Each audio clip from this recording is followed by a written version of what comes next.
Hello again, everyone.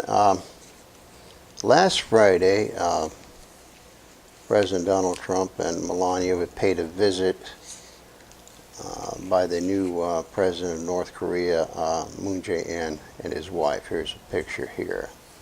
And they both made statements, and Trump came out and kind of delivered himself of some pretty heated rhetoric.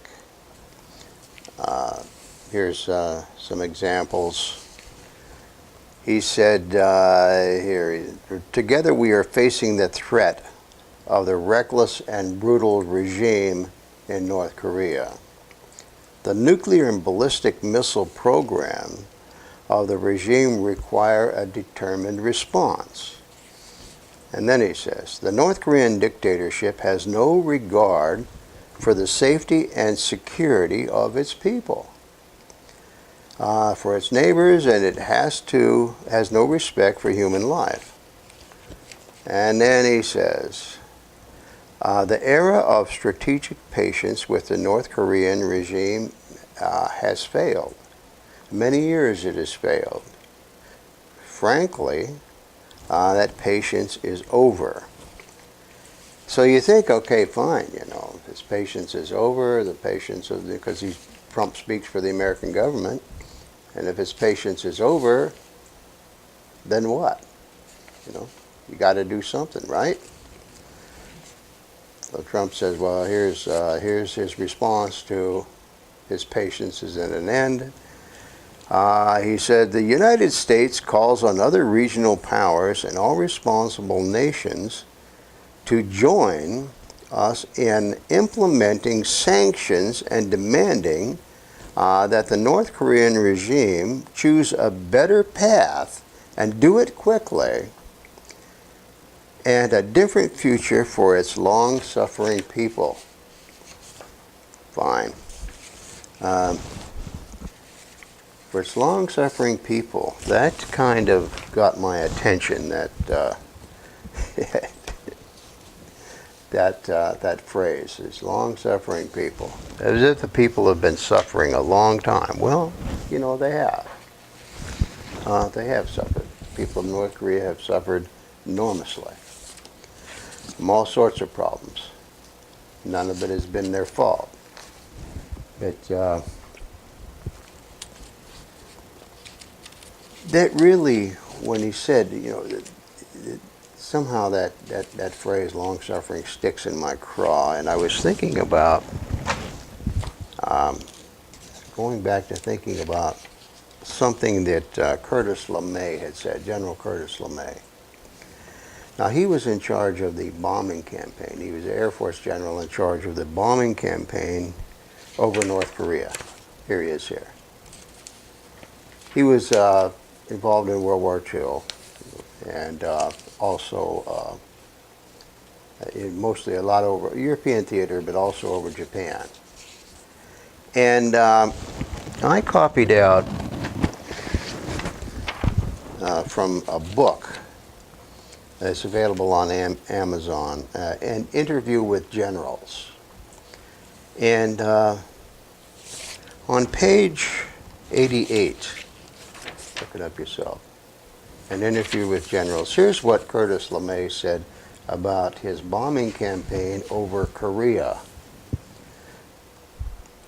He said, right at the start of the war, unofficially, I slipped a message in under the carpet in the Pentagon that we ought to turn SAC, Strategic Air Command, all the B-29 bombers, we ought to turn SAC loose with incendiaries in some North Korean towns. Now, incendiary are not bombs that burst, and blow up. Incendiaries are they come in all shapes and sizes, but it's usually a cylinder, maybe 3 feet long, and it has, a lot of them have pure magnesium in them. And when magnesium comes in contact with air, it burns very fiercely. You really can't put it out. So incendiaries, anything it hits that's flammable is going to burn. So here's Curtis LeMay. I wanted to turn incendiaries loose on some North Korean towns. The answer came back under the carpet again that there would be too many civilian casualties. Don't bomb with incendiaries, not the towns, because we're going to kill too many civilians. And Curtis LeMay continues, so we couldn't do anything like that. So we went over there and fought the war and eventually burned down every town in North Korea anyway, some one way or the other. Over a period of 3 years or so, we killed off, 20% of the population of Korea as direct casualties of war or from starvation and exposure. Over a period of 3 years, that seemed to be acceptable to everybody. But to kill a few people at the start of the war, no one could seem to stomach that. So Curtis LeMay himself admits that the bombing campaign killed 20% of the North Korean population. And this was civilians, men, women, and children, non-combatants. They were either, burned up or bombed or shot, died of starvation, disease, something. But 1 out of every 5 people in North Korea, there was a population of some 9 million, 1.8 million people died. And this happened in my lifetime. This happened in Donald Trump's lifetime. I mean, we were kids, but still, it wasn't that long ago. North Koreans remember. And so North Koreans would prefer that didn't happen again. I mean, they remember it. This fire from the sky. And this is really, this is the reason behind why they're screwing together nukes. Because every year, every spring, the United States and North Korea run joint military exercises, and they're pretty huge. The last one was really big. Key Resolve and Full Eagle. And they run them on North Korea's doorstep. And North Korea said, you're rehearsing for war with us. And the United States says, no, nothing to worry about. This is only a defensive, just defensive exercise in case you do something. And North Korea isn't buying it, and they still keep screwing together nukes. And, they remember what happened. So they don't believe very much the U.S. says. And plus you look at what America has done in Iraq and Syria and in the name of bringing democracy. Thank you very much, but no thanks. And then it's kind of interesting that Donald Trump says about regional powers. He wants the regional powers to help the United States enforce sanctions on North Korea. Well, it's pretty funny when he says that, because, and I don't know if he appreciates the irony in what he said. Team Trump sanctions Chinese bank for helping North Korea nuclear program. Another article, U.S.-China honeymoon over Washington sanctions Chinese bank, U.S.-China honeymoon over. Washington sanctions Chinese bank and sells arms to Taiwan. This really angers China for selling arms to Taiwan. This makes them nuts. And then American sanctions against Russia. Here's an article that explains all about it. After Russia took back the Crimea and this fought a role in Ukraine, and so the United States slaps all kinds of sanctions on Russia, Russian banks. And here's another article, how far do EU and US sanctions on Russia go? So with the United States sanctioning both China and Russia, which are key players, against any sanctions against North Korea, Does anyone think that either President Xi or President Putin is going to, you know, yeah, okay, Donald, yeah, we'll get right on that for you. So, you know, as far as as far as either China or Russia helping Donald Trump with his sanctions, forget it.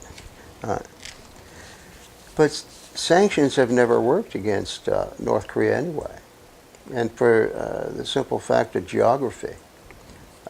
Here's a map of North Korea.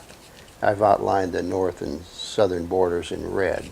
But you see along the north, way over on the left or on the west side, is Dandong, China, and then way over on the right, on the east, is Raison, that's North Korea, and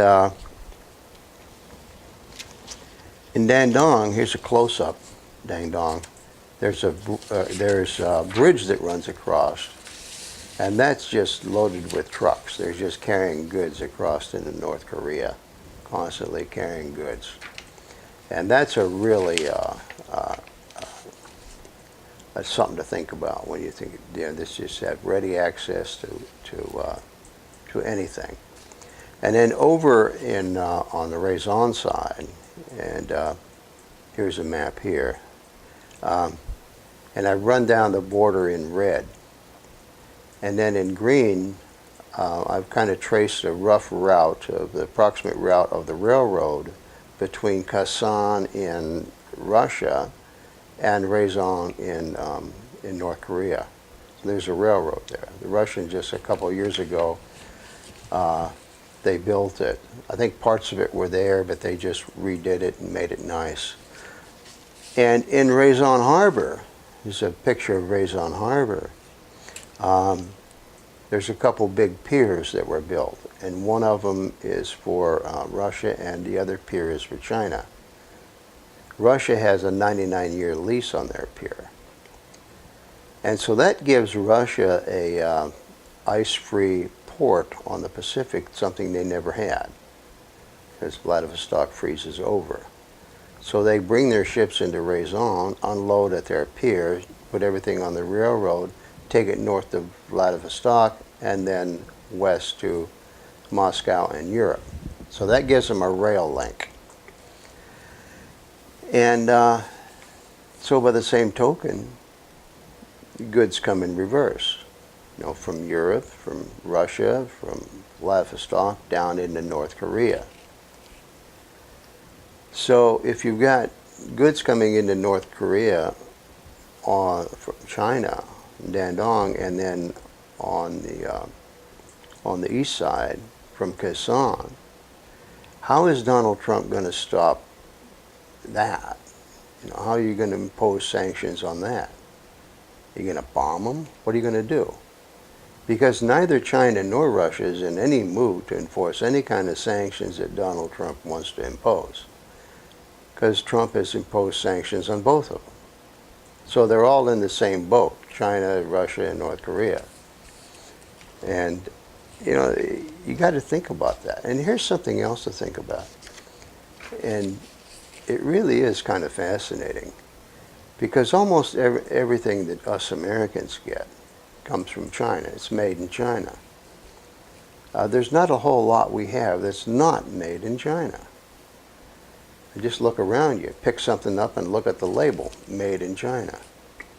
Well, everything that we have, in theory, North Korea can get. So think about that. You know, whatever material goods we have is made in China, theoretically, North Korea can get the same thing. You know, this is sanctions? Really? You know?